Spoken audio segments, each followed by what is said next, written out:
Good day, and welcome to another episode of Myths and Moments, where the past meets the present to help us make sense of the future. Today, we dive into a question that's buzzing across media, politics, and everyday conversations. Are we entering a new Cold War? From shadowy espionage to nuclear brinkmanship, the Cold War of the 20th century defined generations. But fast forward to today, and many are noticing familiar signs. Global power tensions, proxy conflicts, cyber warfare. Sound familiar? Let's break it down. The Cold War wasn't a typical war. There were no full-scale battles between the main players, the US and the USSR. Instead, it was a strategic standoff, lasting from 1947 to 1991. Key features included ideological divide, capitalism versus communism, nuclear arms race, MAD, mutually assured destruction, proxy wars, Korea, Vietnam, Afghanistan, espionage and propaganda, think CIA versus KGB. It was a war of nerves, and the world held its breath. The Cold War ended in 1991, but tensions never truly vanished. Fast forward to today, and we're seeing a shift in global dynamics. US and China, economic battles, tech warfare, Taiwan tensions.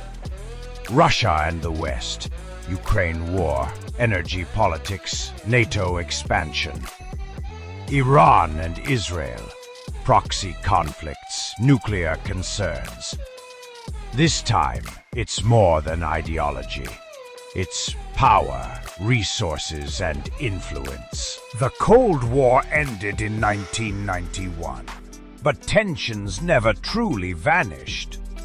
Fast forward to today, and we're seeing a shift in global dynamics. US and China, economic battles, tech warfare, Taiwan tensions. Russia and the West, Ukraine war, energy politics, NATO expansion. Iran and Israel, proxy conflicts, nuclear concerns.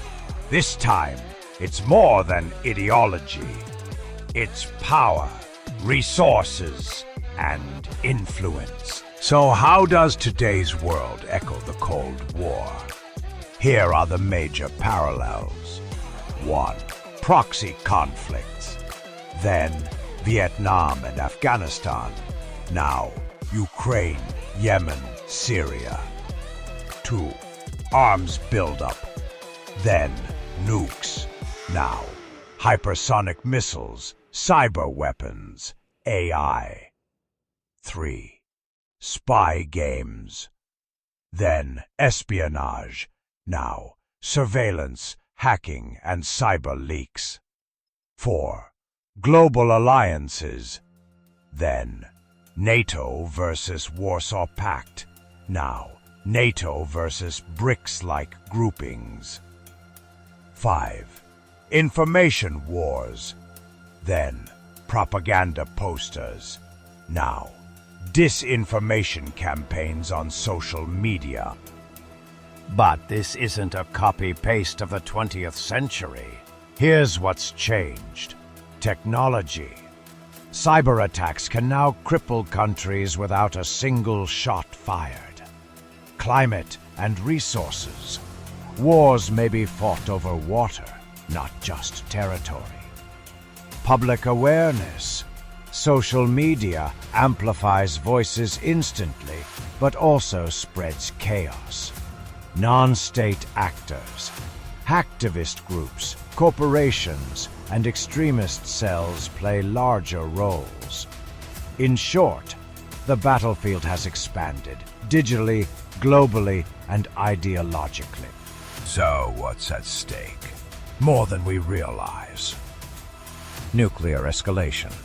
Old threats persist. Cybersecurity. Power grids, banks, hospitals, vulnerable to cyber attacks. Economic shocks. Trade wars impact global supply chains. crisis mismanagement. One wrong move could spiral into global conflict. Yes, and we must. The Cold War taught us the value of diplomacy, strategy, and public awareness.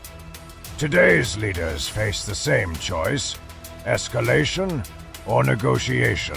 Lessons to carry forward. Avoid zero-sum thinking. Invest in dialogue over dominance. Encourage multilateral cooperation.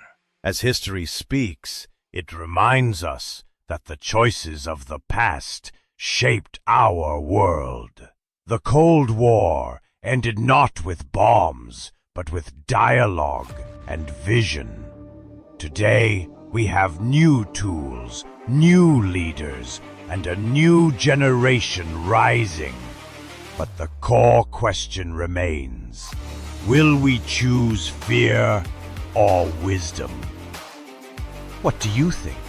Are we repeating history or rewriting it? If you found this breakdown insightful, give it a thumbs up, share it with a friend, and subscribe to Myths and Moments for more history that hits home. Drop your thoughts in the comments. Do you believe we're in a new Cold War? Let's build understanding, one moment at a time.